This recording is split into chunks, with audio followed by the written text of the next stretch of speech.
Let me briefly describe ways in which the tradition of the church from the 2nd century on shapes our faith and worship in ways we often fail to acknowledge.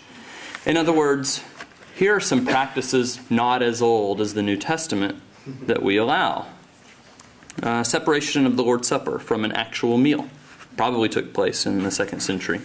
The division of the Testaments and the terminology of Old Testament and New Testament come from a 2nd century bishop. The language of Trinity came from the 2nd century. If we ponder the relationship between Christ's humanity and divinity, we're asking questions that were first posed and tackled in the 2nd century. When we sit back and ask, what is our method of interpreting the Bible? We're engaging in an exercise that was first articulated in the 3rd century. Describing Jesus as the God-man was done in the 3rd century, first done in the 3rd century. Confession of one God existing in 3 co-equal persons was ratified only in the 4th century. The idea of reading the New Testament in one's native language came mostly from the 3rd and 4th century. Certainly translating the Old Testament from the original Hebrew instead of from the Greek came from the 3rd, mostly the 4th century. The Eastern Church, by the way, still bases its Old Testament on the Greek. Congregational singing in harmony, something important to most of our churches, is a later innovation. Unleavened bread became the norm at the Lord's Supper in the 10th century, and never in the Eastern Church. These are all innovations not as old as the New Testament. But rather than jettison them, we take them for granted in our faith and worship. And then, here's what I'm interested in. There are the practices that are as old as the New Testament that we do not practice. I won't rehearse all the commands that we have dismissed as cultural. That's easy. But let's take a practice that Paul mentions in 1 Corinthians 15. Baptism for the dead. What is this? I don't know. But I know we don't practice it. Why don't we practice it? Think about that. Why don't we practice it? It's not because Paul expresses disapproval, because he doesn't. In fact, he raises the issue to show the Corinthians how their practices are undergirded by a belief in the resurrection. Far from being negative about baptism for the dead, Paul is neutral, or at best, positive. Maybe at worst, positive. So why don't we baptize for the dead? I suggest that the reason we do not baptize for the dead is because the historic church has not baptized for the dead. Hypothetically, follow me here, if the biblical evidence were to remain the same, that is, were we to have no more or no less than what we have on this practice in 1 Corinthians 15, but if the history were different, that is, if there was a ritual attested and approved in the 2nd and 3rd century church of baptizing for the dead, we would probably also practice it. We would interpret the practice as consistent with other scriptures on baptism. And I suspect even grant that it is more biblical than infant baptism. For the souls of dead adults, as well as their proxy, at least can have personal conscious faith, unlike infants. But, on the contrary, the real situation is that with the possible exception of some 2nd century Marcionites, and with the well-known exception of Latter-day Saints, no one in the history of the church has practiced baptism for the dead. Consequently, we interpret the ritual mentioned in 1 Corinthians 15 as an aberrant practice. And we just know that if Paul had written a sacramental theology, he would have condemned the practice in no uncertain terms. Thus, we have many questions when we study 1 Corinthians 15 in Bible class on Sunday morning, but we never seriously entertain the thought of restoring this practice. Only the Latter-day Saints, a Restorationist sect with the greatest contempt for the historic Catholic tradition, would make baptism for the dead an integral part of their faith. And so, analogous to our acceptance of the New Testament canon, in this case we take the omission of a biblically attested New Testament practice for granted, and all of it based on church history. So, exclusive focus on the New Testament is the primary reason Restorationists, I think, have often neglected the study of church history.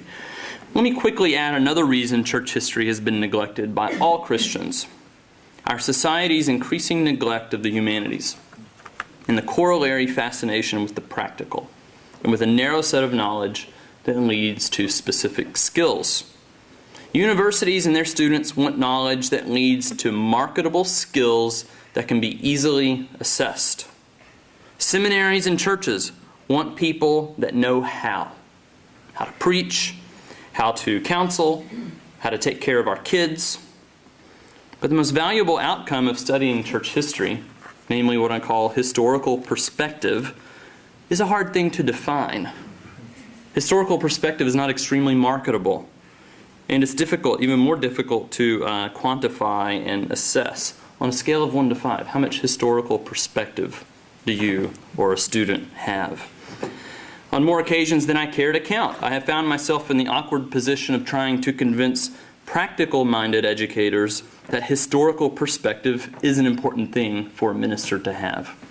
No, I haven't had those discussions here with these colleagues, not yet anyway. So in case you ever run into people like this, what can we say to them? Why study church history?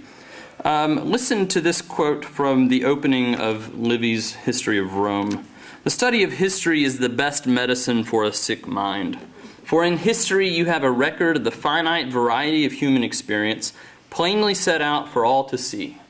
And in that record you can find for yourself and your country both examples and warnings, fine things to take as models, and base things, rotten through and through, to avoid." The Restorationist model emphasizes the latter point, studying church history to see where things went wrong, how bad it could really get, and what we should not do. In addition to that, I had in mind to talk about 5 things, benefits of studying church history, and give examples of each. Let me just list them, okay? And realize there's a lot more here. One is studying church history gives us identity.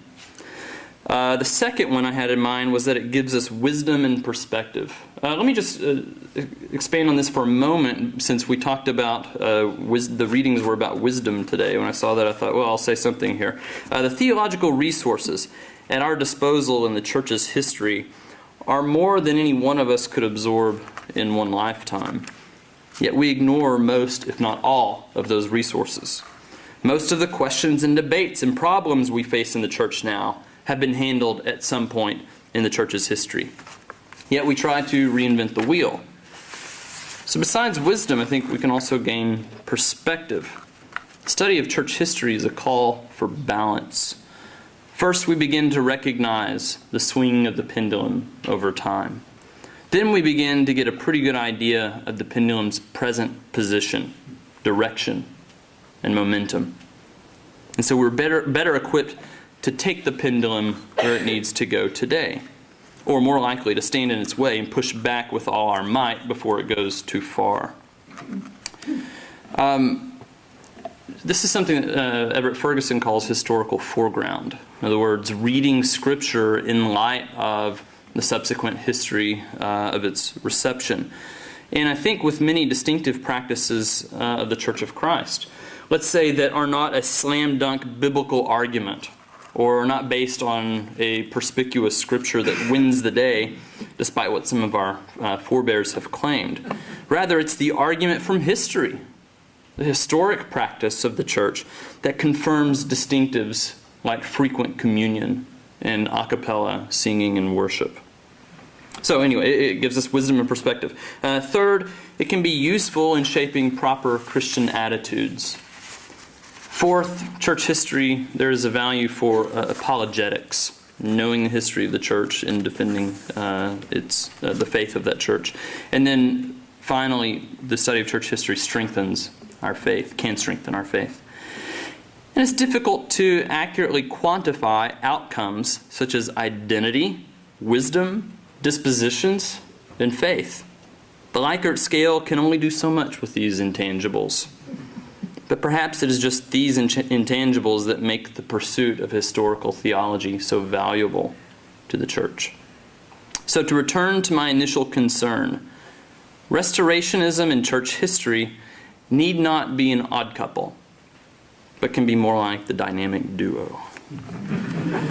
I personally, here's what I'm sure you all wanted to hear, I personally applaud and support the genius of Thomas Campbell's restoration vision. The unity of all Christians by means of restoration based on Scripture. Thus articulated, I stand behind the Restoration vision.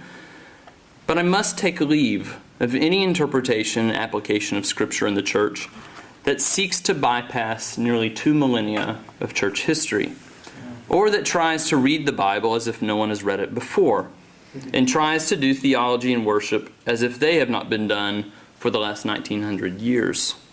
The Bible only, in that way of defining it, has never worked. Just as none of us would seek to interpret and apply Scripture on our own. Just as none of us would do theology and engage in moral discourse apart from our church community. And just as we seek the wisdom of our community as we attempt, through the help of God's Spirit, to restore and unify His people, let's remember that the community of Christians includes those who are now dead. And so let me end with this quotation from G.K. Chesterton. Tradition is only democracy extended through time, an extension of the franchise. Tradition means giving votes to the most obscure of all classes, our ancestors. It is the democracy of the dead. Tradition refuses to submit to the small and arrogant oligarchy of those who happen to be walking about. Thanks for your attention.